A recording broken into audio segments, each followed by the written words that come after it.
Hello বন্ধুরা, সবাই কেমন আছো? আশা করি সবাই ভালো আছো। শীতের দিনে আমি দেখো কি রান্না করছি। এই দেখতে পাচ্ছ, এগুলো কি শিমের দানা দিয়ে আর রুই মাছ দিয়ে মাখা মাখা একটা তরকারি করছি। সরি, অনেক দুঃখিত, অনেক তাড়াতাড়ি বশত আমি রেসিপিটা শেয়ার করতে পারছি না। অন্য একদিন যদি আবার রান্না করি তাহলে অবশ্যই রেসিপিটা শেয়ার করব। এখন শুধু তৈরি হয়ে গেছে, তাই তোমাদের সাথে একটু শেয়ার করছি। হঠাৎ করে মনে পড়ে গেল, সেই কারণে আজকে অপোজিট চুলাতে আমি করছি মশলা ফিশ ফ্রাই, রুই মশলা ফিশ ফ্রাই। দেখো মাথাটাও আছে এর মধ্যে, বেশ চটপটে আর একদম মশলা দিয়ে ফ্রাই হচ্ছে। আর এখানে এই যে সিমের দানা দিয়ে ডাল তো নয়, মানে একটা মাখা মাখা তরকারি হবে। বেশ ফুটে এসেছে, এবার দিয়ে দেবো একটু ধনেপাতা দিয়ে লুকটাকে চেঞ্জ করে দেবো। দেখো শীতকালীন ধনেপাতা, বাও কত মজা! দেখো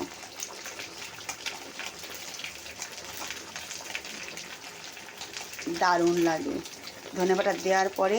তরকারির কালারটা দেখো বন্ধুরা কীভাবে চেঞ্জ হয়ে গেছে, বুঝতে পারছো?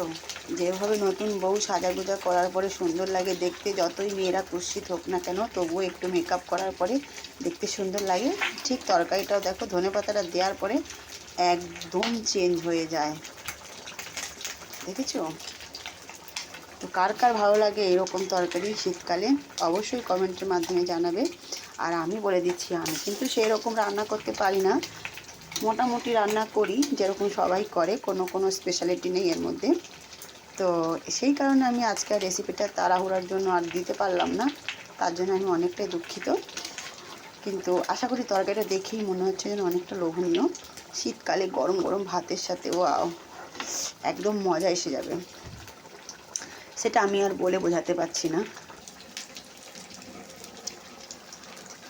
মশলা ফিশ ফ্রাইটা এই ঝোলটার সাথে খেতে যা টেস্টি লাগবে না, হেভি দারুণ লাগবে। আমার তো ভীষণ ভালো লাগে, তোমাদের কার কার ভালো লাগে অবশ্যই জানাবে। আর এই মশলার রেসিপিটা আমি শেয়ার করেছি অনেকবারই, আজকে আর করলাম না। আজকে আমি কোনো রেসিপি শেয়ার করিনি, যথারীতি সব হয়ে যাওয়ার পরেই ভিডিওটা শ্যুট করছি আমি। আর মাথাটা যারা খেতে ভালোবাসে, আবার বলছি, তাদের জন্য তো অনেকই ভালো, সেটা আর বলে বোঝাতে পারবো না। একদম মুচমুচে হয়ে গেছে, দেখেই মনে হচ্ছে দেখো, এই যে দারুণ লাগছে না? তো দেরি না করে অবশ্যই জানাবে সুন্দর কমেন্টের মাধ্যমে যে এই আজকের খাবারগুলো কেমন লাগলো। 2-4 পিস মাছ আরও আছে, সেটাও এইভাবে ভাজা করে তুলে নেবো তেল থেকে।